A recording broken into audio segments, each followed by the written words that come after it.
নমস্কার বন্ধুরা, আজকে আমি ইলিশ ভাপার রেসিপি আপনাদের সঙ্গে শেয়ার করব। এখন বাজারে প্রচুর ইলিশ মাছ বেরিয়েছে, সেই ইলিশ মাছের সর্ষে ছাড়াই ইলিশ ভাপা আপনাদেরকে দেখিয়ে দেব। তো আজকে আমি আপনাদের সঙ্গে এই যে সর্ষে ছাড়া ইলিশ ভাপা রান্না করব, এটা খেতে অসাধারণ লাগে আর একবার বানালে বারবার বানাতে ইচ্ছে যাবে। নমস্কার বন্ধুরা, আমি মুনমুন কিচেনে আপনাদের সবাইকে স্বাগত। তো দেখুন, সর্ষে ছাড়া ইলিশ ভাপা যে তৈরি করা যায় না, এটা অনেকেই হয়তো ভাবতে পারছেন না, তবে একবার আমার মতো রান্না করে দেখবেন, খেতে অসাধারণ লাগে। তো তার জন্য এখানে 5 পিস মতো আমি ইলিশ মাছ নিয়েছি। আর এই ইলিশ মাছটাকে ভালো করে একটুখানি ধুয়ে নিয়েছিলাম। বেশি ধুতে যাবেন না, তার ইলিশ মাছের সেন্টটা চলে যায়। তো এখানে দেখুন কিছু মশলা নিয়েছি কিন্তু একটুখানি গোটা গোলমরিচের, আর নিয়েছি গোটা জিরে, সামান্য অল্প পরিমাণে গোটা জিরে নিয়েছি। আর নিয়েছি দুটো কাঁচা লঙ্কা, এটা ঝালের জন্য। তো একটু কষ্ট করে আপনারা এই মশলাটা বেটে নেবেন। আপনারা অনেকেই মশলা গুঁড়োর ব্যবহার করেন, তো একটু কষ্ট করে যদি এরকম শিলে বেটে মশলাটা তৈরি করেন, এতে করে ইলিশ ভাপা খেতে ভীষণ ভালো হয়। আর আপনারা অবশ্যই একটু শিলনোড়ায় বাটবেন, এতে করে দেখবেন রেসিপির স্বাদটা খুব ভালো আসে। যদি একটু বেটে নিয়ে এই মশলাটা দিয়ে রান্না করেন, তো ইলিশ ভাপা একবারের জায়গায় বারবার খেতে ইচ্ছে যাবে। তো এখানে দেখুন আমি খুব সুন্দর করে গোলমরিচ আর জিরেটাকে বেটে নিয়েছি। এখন ঝালের জন্য দিয়ে দিচ্ছি দুটো কাঁচা লঙ্কা। আর ঝালটা আপনারা যে যেমন খেতে চান সেই অনুযায়ী একটু বুঝে শুনে দেবেন। আর এইভাবে যদি শিলনোড়ায় বেটে যে কোনো রান্না করেন, তাহলে দেখবেন এর স্বাদ ভীষণ ভালো হয়। আমাদের বাড়িতে মা ঠাকুমারা এইভাবেই শিলনোড়াতে মশলা বেটে রান্না করতেন। তো এখন আধুনিকতার যুগে এখন আমরা মিক্সি ব্যবহার করি, তবে এইভাবে যদি শিলনোড়াতে বেটে মশলা রান্না করেন, তাহলে কিন্তু এর স্বাদ ভীষণ সুন্দর আসে। তো আমি কিন্তু আজকে এই শিলনোড়াতেই মশলা বেটে আপনাদের সঙ্গে এই ইলিশ ভাপার রেসিপিটা শেয়ার করছি। তো এখন দেখুন মশলাটা আমার সম্পূর্ণ বাটা হয়ে গিয়েছে। এবারে এই মশলাটাকে তুলে নিতে হবে একটা পাত্রের মধ্যে। তো আমি এখানে একটা বাটি নিয়েছি, আর বাটির মধ্যে দেখুন মশলাটা কিন্তু তুলে নিচ্ছি। আর আমি এখানে একটা কথা বলে রাখি, আপনারা চেষ্টা করবেন গুঁড়ো মশলার বদলে এরকম বাটা মশলা দিয়ে এই ইলিশ ভাপাটা রান্না করতে, এতে করে স্বাদটা ভীষণ ভালো আসবে। শিল নোড়াটা ধুয়ে নিচ্ছি, ধুয়ে নিয়ে এই শিলের মধ্যেও যে মশলাটা রয়েছে, সেই মশলা ধোয়া জলটাও আমি নিয়ে নিচ্ছি। তো চলুন বন্ধুরা, রেসিপির মধ্যে যাওয়া যাক। তো এখানে মশলাটা বেটে নেওয়ার পর এখানে একটা পাত্র নিয়েছি, আর এই বাটা মশলাটা সম্পূর্ণই ওই পাত্রের মধ্যে নিয়েছি। আর এখানে কিছু উপকরণ দেব। তো তার আগে ওই মশলার বাটি ধোয়া জল একটুখানি দিয়ে দিচ্ছি স্বাদ মতো লবণ, আর হাফ চামচ মতো একটু হলুদের গুঁড়োটা একটু বুঝে শুনে দেবেন, এতে করে কালারটা ভীষণ সুন্দর আসে। আর যেটা এখানে মাস্ট, সেটা হচ্ছে কাঁচা সর্ষের তেল। কাঁচা সর্ষের তেলের পরিমাণটা একটু বেশি করে দেবেন, কারণ এখানে যে ভাপা ইলিশটা রান্না করব, এটা কিন্তু জলে নয় বন্ধুরা, তেলের মধ্যেই রান্নাটা হবে, তবেই খেতে ভীষণ ভালো লাগবে। তো তেলের পরিমাণটা একটু বেশি করে দেবেন।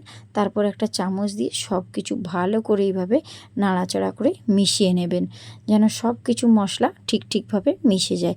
একদম এই রেসিপিটা সাধারণ মনে হলেও এর স্বাদ কিন্তু অসাধারণ হয়। একবার এই পদ্ধতিতে ইলিশ ভাপাটা রান্না করবেন। এখন বাজারে প্রচুর ইলিশ মাছ পাওয়া যাচ্ছে, তো একবার ইলিশ মাছের এইরকম ভাপা রেসিপি তৈরি করার অনুরোধ রইল। সর্ষে ছাড়া এখন ইলিশ ভাপা কেউ ভাবতেই পারছে না। তো সর্ষে খেলে অনেকের সর্ষে পোস্ত দিয়ে যদি ইলিশ ভাপা করেন, অনেকের গ্যাস হয়, অম্বল হয়, সর্ষেটা ঠিকঠাক শ্যুট করে না। তো তাহলে কি তারা ইলিশ ভাপা খাবে না? তো একবার এইভাবে রান্না করে দেখুন, অসাধারণ স্বাদ হয়। দেখতে মনে হচ্ছে সাধারণ, স্বাদ কিন্তু অসাধারণ। এবারে প্রত্যেকটা মাছ ওই মশলার মধ্যে দিয়ে খুব ভালো করে মাখিয়ে নিতে হবে। তো আমি দেখুন এখানে যে 5টা মাছ নিয়েছিলাম, সেই 5টা মাছই খুব সুন্দর করে মশলাটা মাখিয়ে নিয়েছি। আর মাখানোর পর এটাকে কিন্তু কিছুটা সময় রেস্টে রেখে দিতে হবে। এই ধরুন 10 মিনিট মতো আমি 10 মিনিট এটাকে এইভাবে ঢাকনা দিয়ে রেখে দিলাম, এতে করে মশলাটা কিন্তু মাছের মধ্যে প্রবেশ করবে। 10 মিনিট পর ফিরে আসছি, দেখুন সম্পূর্ণ মশলাটা কিন্তু মাছের মধ্যে প্রবেশ করেছে। এবারে ভাপা ইলিশটা রান্না করার জন্য একটা টিফিন কৌটো নিয়েছি, তো তার মধ্যে মাছগুলো এখন সাজিয়ে নিচ্ছি। ইলিশের মরশুমে ইলিশ ভাপা হয় না এমন তো কিছুই নয় বন্ধুরা, তো আবার এবারে যদি মানে ইলিশ ভাপাটা যদি একটু অন্যরকমভাবে তৈরি করা যায় তাহলে কিন্তু বেশ হয়। অনেকেরই সর্ষেতে গ্যাস অম্বল হয়, তো তাদের কাছে আমার অনুরোধ একবার এইভাবে ভাপা ইলিশটা রান্না করবেন। এবারে আমি সমস্ত মশলাটা দিয়ে দিয়েছি, আর মশলা ধোয়ার একটু জল আমি ওর মধ্যে দিয়েছি। আর এখানে নিয়ে নিচ্ছি কাঁচা লঙ্কা 3টে, ঝালের জন্য দিয়েছি। তো এবারে সমস্ত কিছু দেওয়ার পর একটু চামচ দিয়ে নাড়াচাড়া করে মিশিয়ে নেবেন। আর এখন দেখুন আমি গ্যাসের উপর একটা কড়াই বসিয়ে জল দিয়ে দিয়েছি। জলটা ধোঁয়া ওঠা গরম হলে তারপরে এই টিফিন কৌটোর ঢাকনাটা লাগিয়ে দিয়েছি। এবারে ওই কড়াইয়ের মধ্যে আমি এখন কৌটোটা বসিয়ে দিলাম, দিয়ে ঢাকনা দিয়ে দেব। আর ঢাকনা দিয়ে স্টিম করে নেব 10 থেকে 12 মিনিট। আর এই যে ঢাকনার মধ্যে একটা ছিদ্র রয়েছে, এটাও একটা লবঙ্গ দিয়ে ছিদ্রটা বন্ধ করে দিলাম। এবারে এইভাবেই কিন্তু একদম লো টু মিডিয়াম ফ্লেমে রেখে আমি রান্নাটা করে নিয়েছিলাম 10 থেকে 12 মিনিট। তো 10 থেকে 12 মিনিট পর আমি আপনাদের কাছে ফিরে আসছি। দেখুন ভাপা ইলিশটা মোটামুটি হয়ে গিয়েছে। তো এটা এখন এত গরম, এটা কিন্তু তোলা যাবে না। এটা একটু ঠান্ডা হয়ে যেতে আমি কিন্তু এখন জল থেকে তুলে নিচ্ছি। খুব সাবধানে বন্ধুরা কৌটোটা তুলে নিতে হবে। তো এই পর্যায়ে আমি কিন্তু এই কৌটোটা তুলে নিয়েছি, আর তুলে নিয়ে একটু ঠান্ডা করে নেব। তারপরেই আমি আপনাদেরকে এটা খুলে দেখাবো, কারণ গরম অবস্থায় এটা কিন্তু খোলা যাবে না। তো একটু ঠান্ডা করে নিয়েছি, তারপরে দেখুন একটু খুলে দেখিয়ে দিচ্ছি। দেখতে কতটা লোভনীয় হয়েছে দেখুন। ভাপা ইলিশ এত সুন্দর দেখতে হয়েছে, আর কালারটা এত সুন্দর এসেছে বন্ধুরা। আমি একটু তুলে আপনাদেরকে দেখিয়ে দিচ্ছি, মানে একটা মাছ আমি তুলে দেখিয়ে দিচ্ছি। দেখুন কত সুন্দর কালার এসেছে, আর রেসিপির স্বাদও অসাধারণ হয়েছে।